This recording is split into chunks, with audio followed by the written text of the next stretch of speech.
بات کا خلاصہ یہ ہے جو فرمایا نا کہ جن کے چہرے 14ویں رات کے چاند کی طرح چمکتے ہوں گے، وہ جو پیر ہے، وہ جو چمکتے چہروں والے، حضور نے فرمایا اب بات کو ختم کر دیا۔ عبداللہ بن اسعد بن زرارہ رضی اللہ تعالیٰ عنہ اپنے والد سے روایت کرتے ہیں، قال رسول اللہ صلی اللہ علیہ وسلم اوحی الی فی علی ثلاث، حضور نے فرمایا اللہ پاک نے مجھے علی کے بارے میں 3 باتیں وصیت کی، 3 باتیں وحی کی۔ ایک، انہو سید المسلمین، علی مسلمانوں کا سردار، و امام المتقین، علی متقین کا سردار ہے،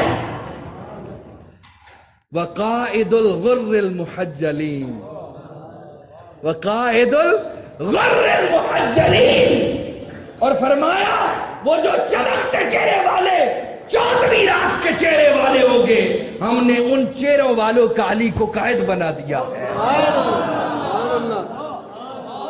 علی چمکتے چہرے والوں کے قائد ہوں گے۔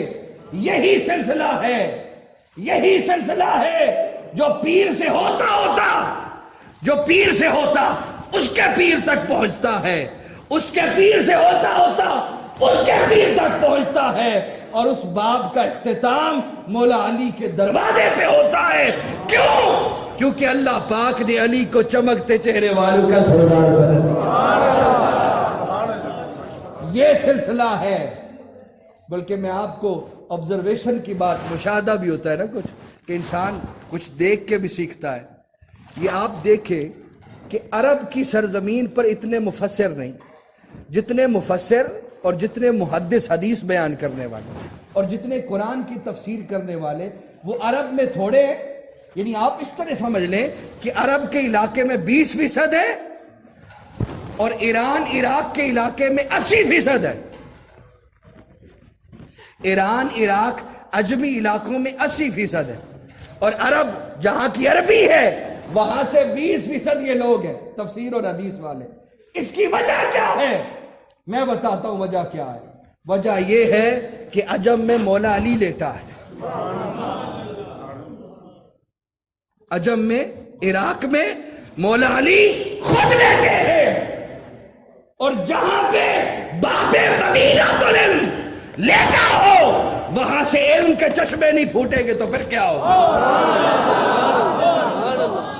جہاں پہ خود باب مدینۃ العلم نہ بیٹھا ہو وہاں سے تفسیر کے چشمے نہ پھوٹے، حدیث کے چشمے نہ پھوٹے تو پھر کیا ہوگا؟ اور لوگوں، آج کے جو مفسر ہیں، جو محدث ہیں، یہ ساری خیرات ہی مولا علی کے علم کی خیرات، یہ علم کے بھی وارث ہے، یہ تصوف کے بھی وارث ہے۔ بلکہ آپ کو ایک لطیف آخری لطیف بات بتا دوں۔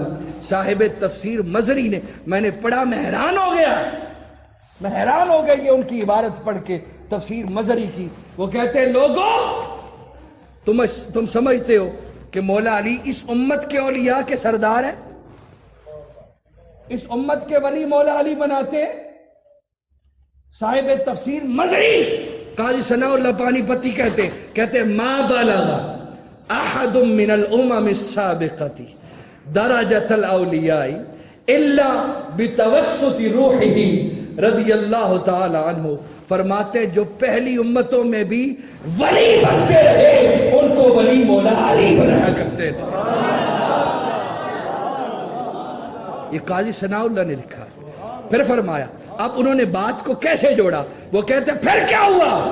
کان بتلک المنصب الائمۃ الکرام ابناؤہ الی الحسن العسکری۔ وہ کہتے پھر وہ ولایت کا باب ائمہ اہل بیت سے چلتا رہا اور 12 اماموں تک آیا، ائمہ اہل بیت تک آیا، امام حسن عسکری تک آیا، اور پھر امام حسن عسکری کی اولاد سے چلا، اور وہ چلتا چلتا حضور غوث اعظم تک آیا۔ اسی لیے حضور غوث اعظم نے فرمایا لوگو افلت شموس الاولین و شمسنا ابدا علی افق العلا لا تغربو۔ لوگوں پہلے بھی ولی ہوئے لیکن ان کی ولایت کے دروازے بند ہو گئے، میری ولایت کا دروازہ رب نے ایسا کھولا ہے کہ قیامت تک میری ولایت کا دروازہ ضرور نہیں. کون کرتا رہا؟ یہ سارا کچھ مولا علی خود کرتے رہے. آخری روایت ایک جملے کی فرمایا، علی رضی اللہ تعالیٰ خود فرماتے ہیں، قال اخبرنی رسول اللہ، مجھے حضور نے خود خبر دی، ان اول من يدخل الجنت انا وفاطمۃ والحسن والحسین. میں نے حضور سے پوچھا، حضور جنت میں پہلے کون داخل ہوگا؟ جنت میں پہلے کون داخل ہوگا؟ تو حضور نے فرمایا، علی تم، فاطمہ، حسن اور حسین، تم پہلے داخل ہوگے. عرض کی گئی، یہ لجپال ہے، لجپال پریت نو توڑ دینے جدی باں پھڑ لین ہائے. صدقے جاؤں مولا علی آپ کی شان پر. عرض کرنے لگے، حضور ہم تو چلے گئے لیکن فمحبون آئین، حضور ہم سے محبت کرنے والے کہاں رہیں گے؟ حضور ہم تو داخل ہو جائیں گے لیکن ہمارا عشق کرنے والے، ہماری خاطر رات رات جاگنے والے، ہمارا ذکر رات بھر محفلوں میں کرنے والے، ہمارے عشق کے ترانے الاپنے والے، ہمارے نام اور نعرے لگانے والے، باری تعالیٰ ان کا کیا بنے گا؟ اے محبوب ان کا کیا بنے گا؟ حضور نے فرمایا، قال من ورائکم، علی تم آگے داخل ہوگے، تمہارے محبین تمہارے پیچھے پیچھے داخل ہوں گے، تمہارے محبین تمہارے پیچھے پیچھے داخل ہوں گے. اس لیے حضور مولا کائنات علی المرتضیٰ رضی اللہ تعالیٰ عنہ چمکتی پیشانیوں والوں کے سردار ہیں، اور حضور کی امت کے اولیاء چمکتے ہوئے چاند ہیں، اور ان اولیاء کے ماننے والے چمکتے ہوئے ستارے ہیں.